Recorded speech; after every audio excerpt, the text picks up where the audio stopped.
Bismillahirrahmanirrahim. Dear students, Assalamu alaikum. Hoping all of you fine. I am Assistant Professor Botany and I welcome you on my channel for online classes in ADP Science 4th year class. Students, in your 3rd year classes, you have studied 2 papers of botany. Botany 1 जिसमें हम आपने जो है वो genetics, taxonomy और anatomy का portion पढ़ा था, एंड बॉटनी 2 जिसमें आपने इकोलॉजी एंड एनवायरमेंटल बायोलॉजी के बारे में पढ़ा था. Now in your 4th year class you will study 2 papers of botany, botany 3 and botany 4. And today we will discuss about botany 4 paper, that is about cell biology and plant physiology. So let's see the contents of the paper 4. Section 1 इसका है cell biology. Cell biology में हम वो structures जो हैं वो पढ़ेंगे detail के साथ, उन स्ट्रक्चर्स के बारे में जो सेल्स की लाइफ के बारे में जो है वो इम्पॉर्टेंट रोल प्ले करती हैं लिविंग ऑर्गेनिजम्स के अंदर. और इसके अंदर जो है वो डिफरेंट टॉपिक्स हम पढ़ेंगे. उसमें सबसे पहला जो टॉपिक है that is cell division. As you know that plants are unicellular and multi cellular. तो ये प्लांट्स जो हैं वो एक सेल, प्लांट्स के अंदर जो सेल प्रेजेंट होते हैं वो एक सेल से 2 में किस तरह से डिवाइड होते हैं रिप्रोडक्शन प्रोसेस के अंदर. तो इसमें जो है वो हम 2 मेथड्स जो हैं वो डिटेल के अंदर जो है वो पढ़ेंगे, माइटोसिस एंड मियासिस. माइटोसिस का जो प्रोसेस है ये उन ऑर्गेनिजम्स के अंदर होता है जिनमें जो है वो एसेक्सुअल रिप्रोडक्शन होती है, और इसमें जो न्यूली फॉर्म्ड सेल्स हैं उनके अंदर जो क्रोमोसोम नंबर है वो सेम रहता है जैसा कि पेरेंट सेल में जो है वो प्रेजेंट होते हैं जितने. और मियोसिस का जो प्रोसेस है ये उन ऑर्गेनिजम्स के अंदर होता है जिनमें सेक्सुअल रिप्रोडक्शन पाई जाती है. तो सेक्सुअल रिप्रोडक्शन जो है इसके अंदर जब स्टार्ट होती है तो उसमें गैमीट्स बनते हैं, मेल एंड फीमेल गैमीट्स. तो गैमीट जो है these are formed as a result of meiosis.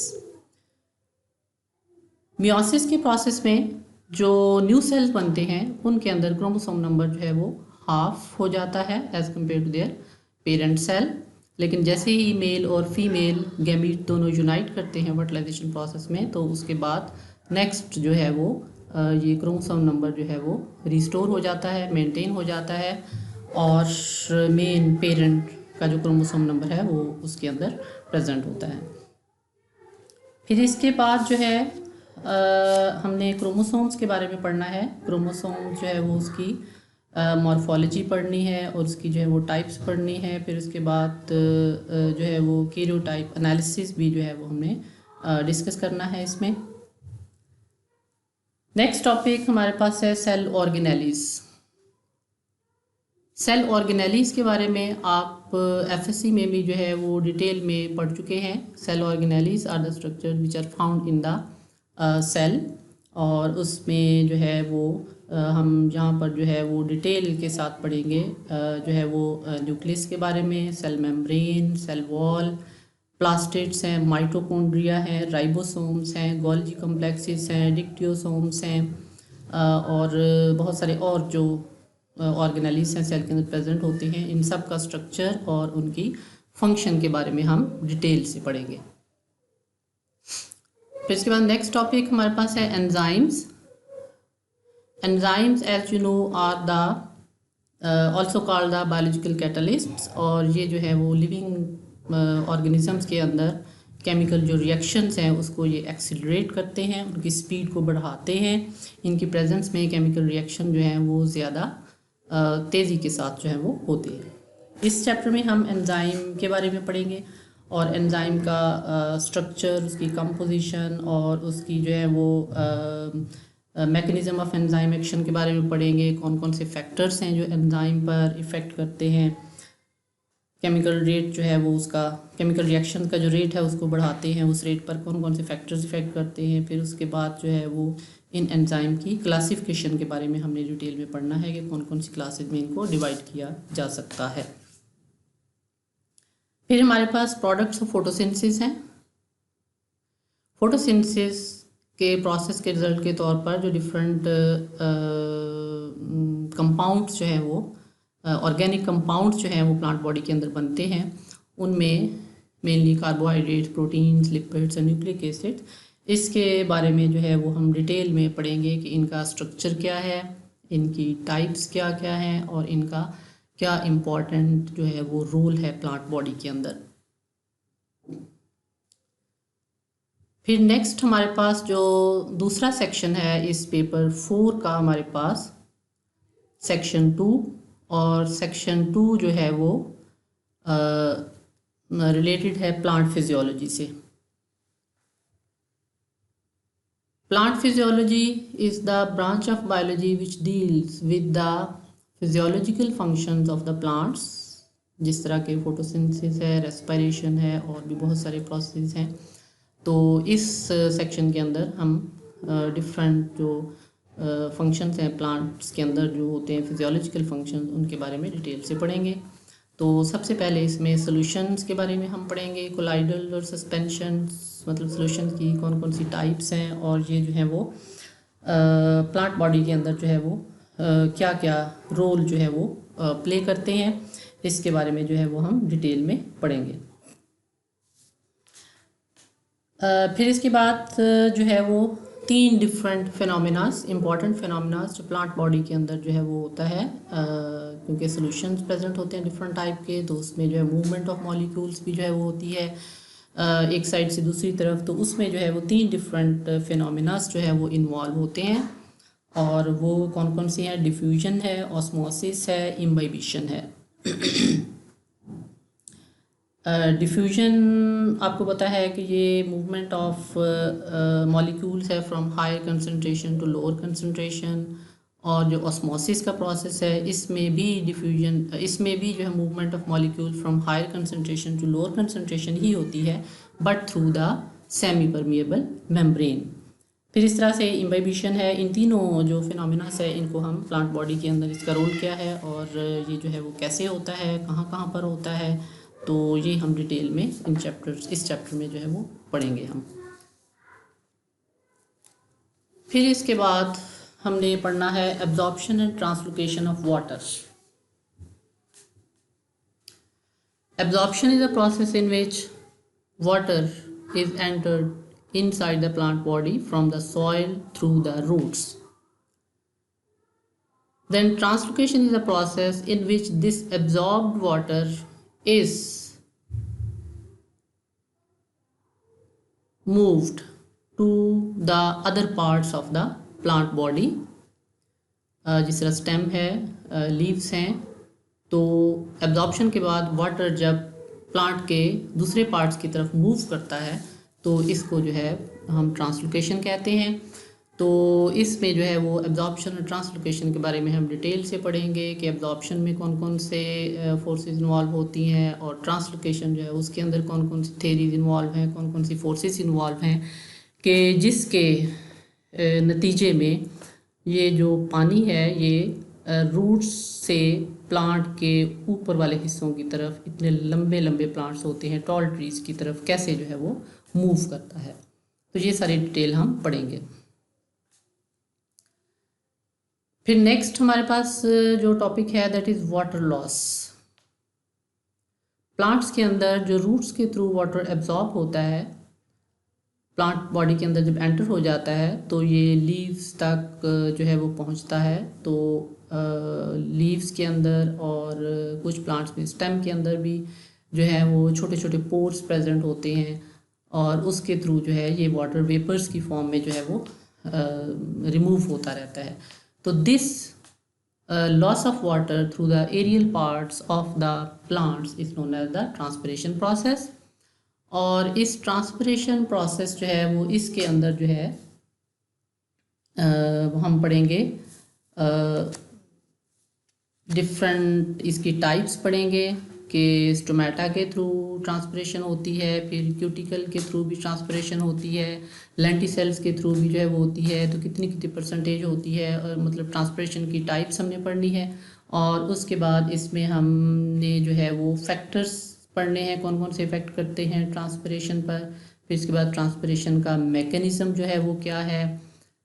फिर इसमें जो है वो इस मैकेनिज़्म के अंदर हम जो है वो मेनली स्टोमेटल स्ट्रक्चर के बारे में भी हम डिटेल से पढ़ेंगे, क्योंकि स्टोमेटा जो है वो स्ट्रक्चर्स हैं जो स्टोमेटल ट्रांसपिरेशन के अंदर जो है वो इम्पॉर्टेंट रोल प्ले करती हैं, बल्कि ट्रांसपिरेशन को कंट्रोल करती है स्टोमेटा।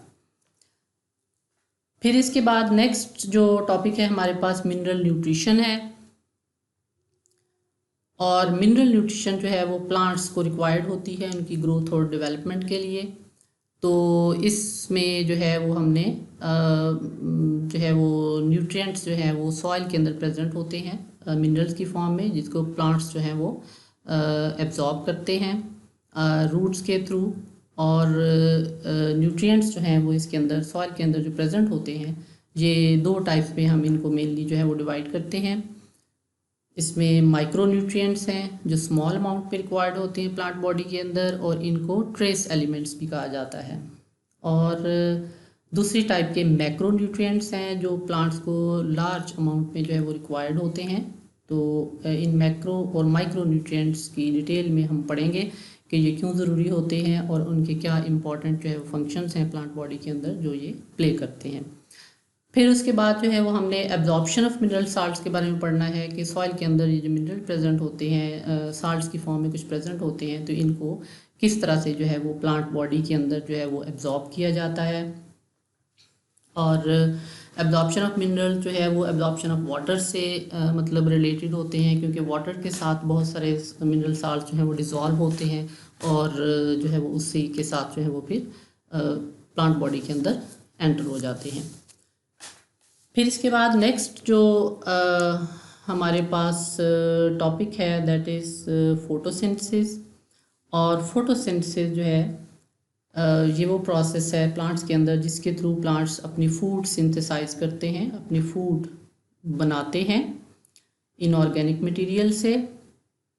और इसी वजह से प्लांट्स जो हैं उनको ऑटोट्रॉफ्स भी कहा जाता है, और किसी भी हैबिटेट में जो वहाँ पर प्लांट्स मौजूद होते हैं उनको हम प्लांट प्रोड्यूसर्स मतलब प्रोड्यूसर्स ऑफ द हैबिटेट भी हम कहते हैं कि ये फूड को प्रोड्यूस करते हैं।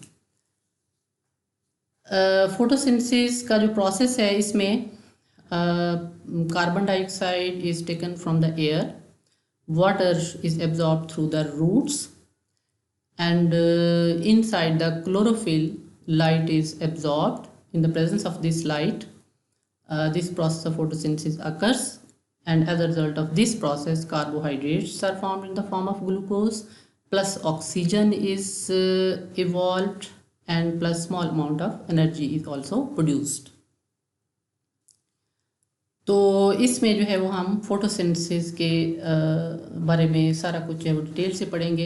इसमें लाइट का जो है वो क्या रोल है, कैसे ट्रैप होती है, कैसे इसकी कंपोजिशन क्या है, वाइट लाइट जो हमें सनलाइट नज़र आती है ये इसकी कंपोजिशन क्या है, और क्लोरोफिल का क्या स्ट्रक्चर है, कहाँ पर क्लोरोफिल के अंदर जो है वो लाइट कैसे जो है वो ट्रैप होती है, वाटर की जो है वो ब्रेक डाउन कैसे होती है, कैसे ये एंटर होता है फोटोसिंथेसिस प्रोसेस के अंदर और उसमें फिर बाद में कार्बन डाइऑक्साइड और ऑक्सीजन जो है वो कैसे इवॉल्व होती है। फिर इसके बाद जो है वो हमने मैकेनिज़्म ऑफ फोटोसिंथेसिस जो है वो उसको डिटेल से पढ़ना है कि इसको मेनली जो है वो दो रिएक्शंस में, दो टाइप के रिएक्शन पे जो है वो हम डिवाइड करते हैं। जो है वो लाइट रिएक्शन या लाइट डिपेंडेंट रिएक्शंस होते हैं जिनके लिए लाइट रिक्वायर्ड होती है, लाइट की प्रेजेंस में होते हैं, और दूसरी टाइप के जो है वो डार्क रिएक्शंस होते हैं और जिसमें लाइट जो है वो मतलब रिक्वायर्ड नहीं होती है, एब्सेंस ऑफ लाइट में भी जो है वो हो सकते हैं। तो फर्स्ट जो लाइट रिएक्शंस हैं उनके अंदर मेनली जो है वो क्लोरोफिल मॉलिक्यूल्स जो हैं वो उनके प्लांट लीफ के अंदर जो है वो प्लास्टिड्स के अंदर क्लोरोफिल जो मॉलिक्यूल्स हैं ग्रुप की फॉर्म में प्रेजेंट होते हैं, वो जो है वो रिएक्शन सेंटर्स कहलाते हैं। तो जिस तरह टीवी का एक एंटीना जो है वो हमें सिग्नल जो है वो कैच करने में हेल्प करता है, इसी तरह से ये रिएक्शन सेंटर जो है वो लाइट को ट्रैप करने में जो है वो हेल्प करते हैं। यहाँ पर लाइट ट्रैप होती है और उसके बाद जो है वो फिर आगे रिएक्शन में जो है वो मूव करती है और जो है वो यूटिलाइज होती है फोटोसिंथेसिस प्रोसेस में। तो इसमें फोटो सिस्टम 1 और फोटो सिस्टम 2 जो है उसकी भी डिटेल हम पढ़ेंगे। फिर उसके बाद जो इस प्रोसेस के अंदर जो है वो small amount of energy is produced. फिर दूसरे जो टाइप की रिएक्शन है डार्क रिएक्शन, इसमें जो है वो कार्बन डाइऑक्साइड जो होती है वो यूज़ होती है, वो फिक्स होती है और वो जो है वो यूज़ होती है टू प्रोड्यूस द कार्बोहाइड्रेट्स, जिसमें जनरली सबसे पहला जो है वो ग्लूकोज की फॉर्म में प्रोड्यूस होता है और ऑक्सीजन इवॉल्व होती है। तो इसमें जो है वो हम मैकेनिज़्म के अंदर जो है वो ये सारी डिटेल पढ़ेंगे और फिर हमने पढ़ना है कि कार्बोहाइड्रेट्स जो हैं वो प्रोड्यूस जो होता है प्रोडक्ट, फर्स्ट प्रोडक्ट उसमें कितने कार्बन एटम वाला कंपाउंड सबसे पहले प्रोड्यूस होता है। तो इसकी बेस पर जो है जिसके अंदर 3 कार्बन कंटेनिंग कंपाउंड जो कार्बोहाइड्रेट प्रोड्यूस होगा उसको C3 साइकिल कहेंगे। जिसके अंदर 4 कार्बन कंपाउंड कंटेनिंग कंपाउंड जो है वो प्रोड्यूस होगा उसको C4 साइकिल करेंगे। तो ये सारी डिटेल जो है वो हमने इस चैप्टर टॉपिक के अंदर डिस्कस करनी है। फिर इसके बाद हमने पढ़ना है photo periodism and vernalization. Photoperiodism is the phenomena in which plants, as a response of light, they show different behaviors और इस रिस्पॉन्स ऑफ लाइट की बेस पर, उनके बिहेवियर की बेस पर जो है उनको 3 टाइप्स में मेनली हम डिवाइड करते हैं, short day plants, long day plants and day neutral plants. तो ये जो है वो इसका क्या मैकेनिज़्म है, कैसे वो शॉर्ट डे कहलाते हैं, क्यों वो लॉन्ग डे कहलाते हैं, ये न्यूट्रल वाले कौन से प्लांट्स होते हैं, इनकी डिटेल पढ़ेंगे। और उसके बाद हम वर्नलाइजेशन प्रोसेस जो है जिसमें चिलिंग ट्रीटमेंट जो है वो दी जाती है सीड्स को to get the benefits in the agriculture field. तो ये जो है वो सारा हम इसके अंदर डिटेल से पढ़ेंगे। फिर इसके बाद जो है वो हमने पढ़ना है इसके अंदर जो है वो नेक्स्ट रेस्पिरेशन।